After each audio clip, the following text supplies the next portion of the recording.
Hello বন্ধুরা, welcome back to my channel. আশা করি সবাই ভালো আছো। আজ তোমাদের সাথে শেয়ার করব এমন এক মিশনের কথা যা ইতিহাসের মোড় ঘুরিয়ে দিয়েছিল, যা গোটা এক জাতিকে দাঁড় করিয়েছিল নীতি নৈতিকতার কাঠগড়ায়। বলছি অপারেশন পেপার ক্লিপের কথা। কী ছিল এই মিশনের মূল উদ্দেশ্য এবং এই মিশনের ফলে আসলে কারা লাভবান হয়েছিল, এইসব প্রশ্নেরই উত্তর খুঁজে বের করব আজকের ভিডিওতে। So let's start now.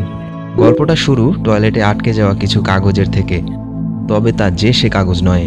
হিটলারের বিজ্ঞানীদের সামরিক গবেষণার গুরুত্বপূর্ণ সব কাগজ, যা হিটলারের মৃত্যুর পর ওয়ার্নার ওশেনবার্গ টয়লেটে ফ্লাশ করে পালিয়ে যান। তিনি ছিলেন হিটলারের মিলিটারি রিসার্চ অ্যাসোসিয়েশনের প্রধান। কিন্তু দুর্ভাগ্যবশত কিছু কাগজ ফ্লাশ হওয়া থেকে বেঁচে গিয়েছিল, যা পরবর্তীতে মার্কিন গোয়েন্দাদের হাতে আসে। সেখানে প্রায় ৫,০০০ এর মতো বিখ্যাত বিজ্ঞানী, প্রযুক্তিবিদ আর প্রকৌশলীদের নাম ছিল, যারা সবাই ওয়ার্নার ওশেনবার্গের আন্ডারে কাজ করত। আর এই ওশেনবার্গ লিস্টে থাকা বিজ্ঞানীদের যুদ্ধবন্দী হিসেবে মার্কিন যুক্তরাষ্ট্রে নিয়ে যাবার যে গোপন মিশন শুরু হয়, তার নাম রাখা হয় অপারেশন পেপার ক্লিপ। আসলে বুদ্ধিমান ও চতুর মার্কিনিরা বুঝতে পেরেছিল, দ্বিতীয় বিশ্বযুদ্ধ পরবর্তীকালে বিশ্বের পরাশক্তি হয়ে উঠতে হলে এবং সোভিয়েত ইউনিয়নের সাথে মোকাবিলা করতে হলে তাদের সামরিক গবেষণার ক্ষেত্রে বিপ্লব ঘটাতে হবে। মূলত এই উদ্দেশ্যেই অপারেশন পেপার ক্লিপ পরিচালনা করা হয়।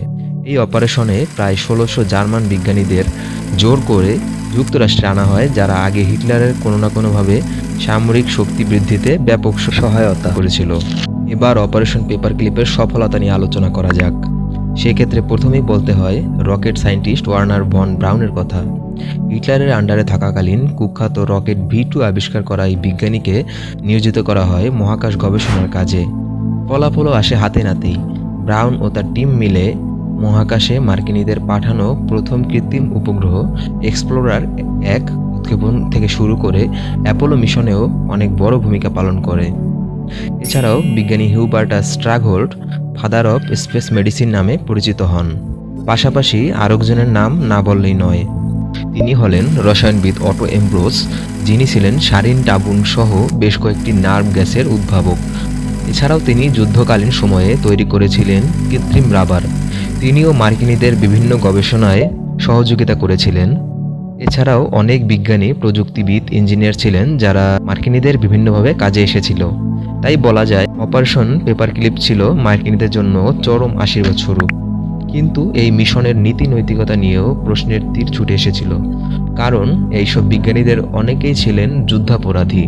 তাদের বিবচ্ছ অতীত থাকা সত্ত্বেও তাদেরকে যুক্তরাষ্ট্রে এনে গুরুত্বপূর্ণ পদে বসানো কি উচিত হয়েছিল, প্রশ্ন থেকে যায়। বোনাস পয়েন্ট: নাম কেন পেপার ক্লিপ? দ্বিতীয় বিশ্বযুদ্ধে নাৎসি বিজ্ঞানীদের নির্মিত V2 রকেট ছিল মিত্রবাহিনীর জন্য সাক্ষাৎ ত্রাস। এই রকেট নির্মাতা বিজ্ঞানীদের খুঁজে বের করা ছিল এই মিশনের অন্যতম লক্ষ্য। এদের মধ্যে যাদেরকে আমেরিকায় নিয়ে যাওয়া সম্ভব হবে, তাদের কাগজপত্রগুলোকে পেপার ক্লিপ দিয়ে আলাদা করে রাখতেন গোয়েন্দারা। আর তাই এই মিশনের নাম রাখা হয় অপারেশন পেপার ক্লিপ। আজ এ পর্যন্তই। ভিডিওটি ভালো লাগলে লাইক, কমেন্ট, সাবস্ক্রাইব করো। পরবর্তীতে আবার হাজির হব নতুন কোনো টপিকের উপর ভিডিও নিয়ে। ততদিন পর্যন্ত সাথেই থাকো, ভালো থাকো।